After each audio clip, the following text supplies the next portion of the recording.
Hello guys, welcome to my channel Aishu World. Hello Aishu family, ఎలా ఉన్నారు?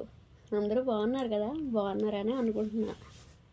Late చేయకుండా వీడియోలోకి వెళ్ళిపోదాం. నాకు సబ్స్క్రైబర్ పెట్టిన ఒక హర్రర్ స్టోరీస్ గురించి మీకు చెప్పబోతున్నాను. వీడియోని స్కిప్ చేయకుండా ఎండ్ వరకు చూసేయండి. నాకు ఒక 12 years ఉన్నప్పుడు నా ఫ్యామిలీతో ఒక విలేజ్లో ఉన్న మా అత్త వాళ్ళ ఇంటికి వెళ్ళాము. ఆ ఇంటి పక్కనే ఒక పెద్ద ఎంటీ ఇల్లు ఉండేది. ఆ ఇల్లు గురించి చాలా స్టోరీస్ విన్నాను, స్కేరీ స్టోరీస్. అవన్నీ అందరూ ఏమనేవాళ్ళు అంటే, అక్కడ ఎవరో అమ్మాయి ఉండేది, ఆ అమ్మాయి ఆత్మే అక్కడ తిరుగుతుంది అని చెప్పి అనేవారు. ఆ అమ్మాయిని తన హస్బెండ్ చంపేశాడంట. అప్పటి వరకు చంపినంత వరకు ఆమెని చాలా బ్యాడ్గా ట్రీట్ చేసేవాడంట. అందుకే తన ఆత్మ కూడా అక్కడే ఉండిపోయింది అని అంటూ ఉంటారు. ఒకరోజు నా కజిన్స్తో ఆడుతున్నా. ఒక బాల్ ఆ ఎంటీ ఇల్లు కాంపౌండ్ మీద పడిపోయింది. నేను బాల్ తీయడానికి వెళ్ళాను. బాల్ ఒక రూమ్ డోర్ కింద పడిపోయింది. నేను డోర్ ఓపెన్ చేసి బాల్ తీసుకుంటున్నా. అందులో ఒక అమ్మాయి ఫోటో కనిపించింది. ఫోటోలో ఆమె చాలా సీరియస్గా కనిపిస్తుంది. ఆమె మొహం ఏంటో వాడిపోయి సాడ్గా ఉన్నట్లు ఉంది. నేను ఇంక బయటికి వచ్చేసా. నా కజిన్ని అడిగాను, ఏమైంది, ఎవరు ఆ ఫోటోలో అని. నేను చెప్పను అనేసాడు, ఎందుకో తెలీదు. రోజంతా అదే ఆలోచనతో ఉన్నాను, అసలు ఆ అమ్మాయి ఎవరు, ఆ ఫోటోలో ఉన్న అసలు అమ్మాయి స్టోరీ ఏంటి అని. ఆ రోజు నైట్ మా అత్త ఇంట్లో నాకు అసలు రూమ్ ఏమి ఇవ్వలేదు. ఒక పాత రూమ్ ఒకటి ఇచ్చారు. ఆ రూమ్కి విండో పక్కనే ఆ ఎంటీ ఇల్లు కనిపించేది.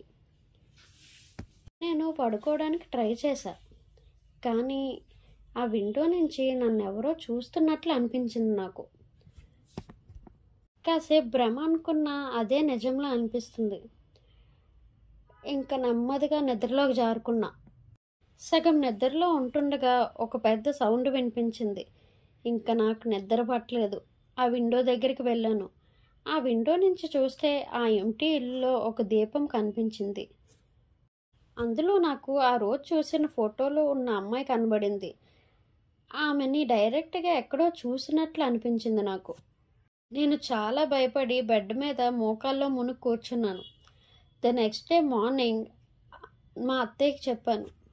మా అత్త ఇలా చెప్పింది నాకు, ఆ ఇల్లు ఎంటీయే, కానీ ఆ అమ్మాయి గురించి స్టోరీస్ విన్నాను, కానీ నేనెప్పుడూ చూడలేదు. నేను ఇక్కడే ఉంటాను కదా, ఆ అమ్మాయి నిజమైతే, ఆ స్టోరీస్ నిజమైతే నాకు కనిపించాలి కదా, కానీ నాకెప్పుడు కనిపించలేదు.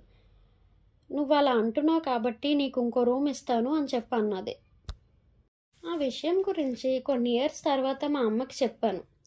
ఆమె ఇలా చెప్పింది, ఓహో ఆ విలేజ్ గురించా, ఆ విలేజ్లో అందరూ ఆ ఇంటి గురించే అంటూ ఉంటారు. ఆ ఇల్లు ఆ ఫోటోలో ఉన్న చనిపోయిన ఆమెది కాదంట. వీళ్ళు ఇల్లు కొనేటప్పుడు అక్కడ ఉన్న విధవ అమ్మాయిదంట. కానీ ఆ అమ్మాయి కూడా తర్వాత చనిపోయింది. అందరూ కలిపి ఒకే హర్రర్ స్టోరీ చెప్తుంటారు. కానీ నాకు ఆ నైట్ చూసిన దీపం, ఆ మొహం, అది నిజమో కాదో నా ఇమాజినేషన్ ఇప్పటికీ అర్థం కాలే. ఆ భయం, ఆ ఫీలింగ్ నా మైండ్ నుంచి ఇప్పటికీ పోవట్లేదు. అసలు పోయేది కూడా కాదు.